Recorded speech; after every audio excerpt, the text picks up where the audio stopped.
Sobat Noba, PTT Harana Kaiser episode 685 sudah rilis nih. Tanpa banyak pembukaan, yuk langsung saja kita lanjutkan kisah serunya.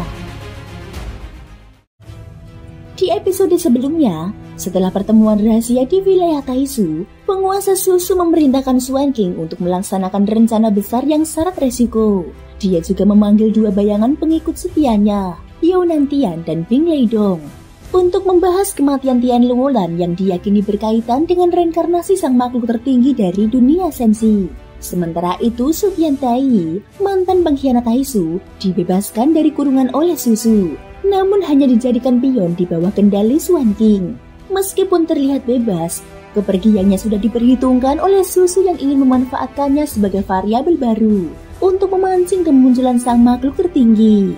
Di sisi lain, Xiaoyan bersama Bao Bao dan Long Yi tiba di wilayah klan naga untuk menjalani ritual pemurnian tubuh naga di altar kuno. Di hadapan ribuan naga, dia dengan berani menyerap api pemutus tubuh yang seharusnya hanya dapat ditanggung oleh ras naga.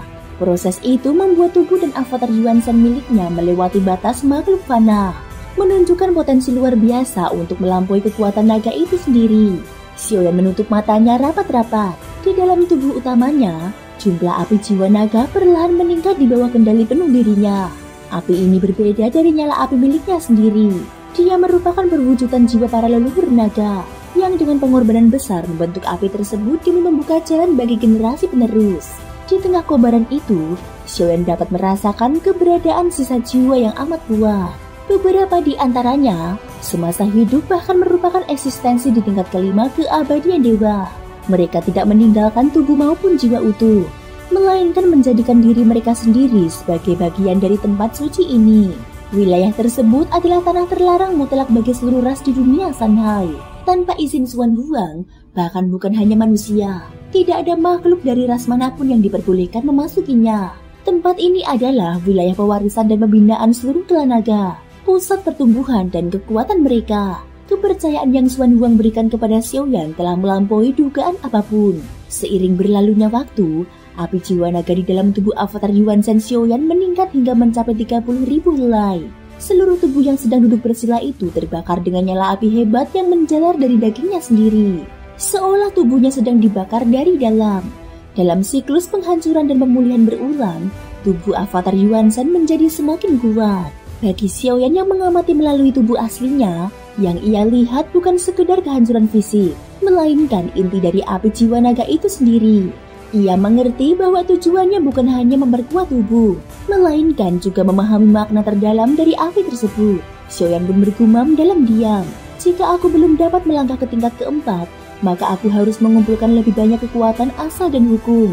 Api jiwa naga ini dapat menjadi sumber kekuatan asalku yang ke-11. Pikirnya, api jiwa naga berbeda dari api yang telah dia kuasai. Dia bukan hanya sekedar nyala api, tetapi juga jiwa, harapan, dan warisan. Api itu dahulu milik klan naga, namun melalui kebetulan takdir, kini menjadi bagian dari pencapaiannya sendiri. Xiaoyan dengan tekad bulat membiarkan api jiwa naga menyatu ke dalam tubuhnya, lalu meresap ke dalam darah dan akhirnya ke dalam jiwanya. Pada saat itu, tubuh aslinya seolah juga menjadi bagian dari api yang menyala di tempat ini. Begitu dia mencapai pencerahan, Xuan Huang yang sebelumnya bersandar dengan mata terpejam di istana naga, tiba-tiba mengangkat wajahnya. Tatapan heran tampak di matanya. Saudara Xiaoyan ini sungguh memiliki pemahaman luar biasa. Tampaknya aku tidak hanya akan menjadi sahabat sejati sang makhluk tertinggi sensi, tetapi juga sebagai saudara eratnya. Masa depanmu sungguh tak terukur, ucap Xuan Huang dengan nada kagum. Namun sebelum dia sempat melanjutkan, dua lengan halus yang seputih giok tiba-tiba menjulur keluar, meraih kepalanya, dan memaksanya kembali bersandar di pelukan lembut para wanita naga di sekitarnya. Jangan terburu-buru, semua akan mendapat gilirannya. Raja ini akan menikmatinya satu persatu. Sayangnya saudara Xiaoyan tidak memahami bahwa api jiwa naga adalah api, dan api nafsu ini juga adalah api. Di dalamnya tersimpan hukum asal yang berbeda, hukum tentang reproduksi dan kelangsungan hidup. Itulah jalan kelahiran kembali, asal mula dari tak terhitung kehidupan. Tanpa hukum ini, dunia akan runtuh dan hancur, sebagaimana yang pernah terjadi di dunia tanpa batas. Waktu terus berjalan. Di tempat terlarang itu, Tiga sosok terlihat duduk bersila di tengah lautan api, diam bagai batu karang di tengah badai. Di sisi lain, Raja Tianzang telah lama mabuk berat. Di sekelilingnya duduk belasan perempuan naga berwajah menawan. Masing-masing memiliki keindahan dan tubuh yang nyaris sempurna. Namun bagi Tianzang, minum hanyalah bagian dari jalannya sendiri. Dia tidak menyentuh siapapun, hanya memegang kendi di tangannya tanpa henti. Minumannya bukanlah pelarian, melainkan bentuk latihan. Raja Tianzang memang memiliki bakat yang luar biasa tinggi. Bahkan sebelum hukum-hukum alam di dunia sensi mulai longgar dan para ahli kuat bermunculan, dia sudah menjadi salah satu pemimpin di barisan terdepan.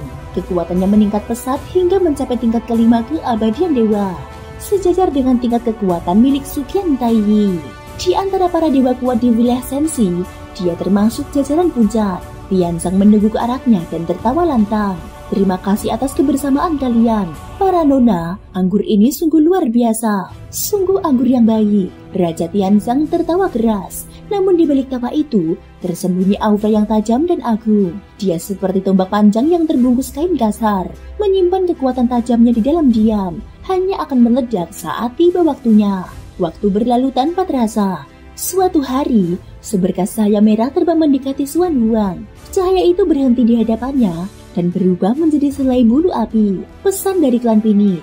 Xuan Huang membuka matanya perlahan. Di sampingnya, belasan perempuan naga telah terlelap kelelahan.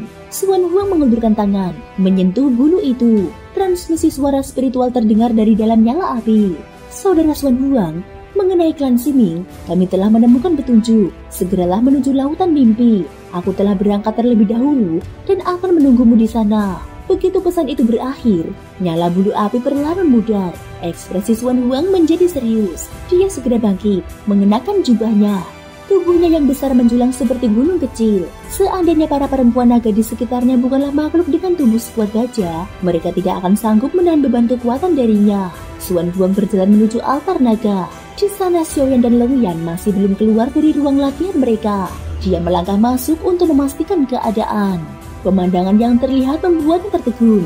Ini adalah metode temparin tulang naga. Kekuatan api jiwa naga yang sangat dahsyat. Meskipun Xiaoyan memiliki tubuh keabadian fisik, mustahil baginya untuk mengumpulkan begitu banyak. Tubuh utama Xiaoyan menampung 30.000 helai api, sementara avatar Yuan Shen-nya telah menampung 60.000. Dan jumlah itu bukan tanpa harga, karena api itu sendiri terbentuk dari jiwa para leluhur naga yang diwariskan turun-temurun.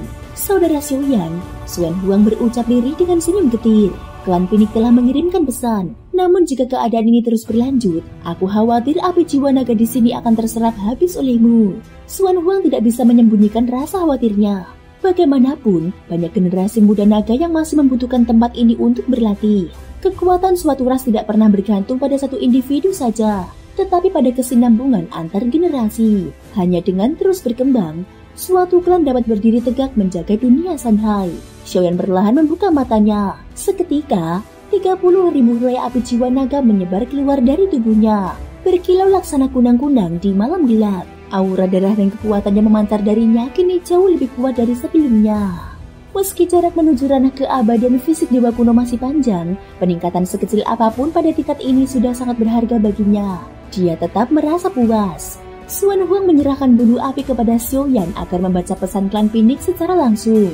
Sesaat kemudian, 60.000 helai api di tubuh avatar Yuan Shen-nya pun perlahan memudar, melepaskan getaran dahsyat di seluruh ruang.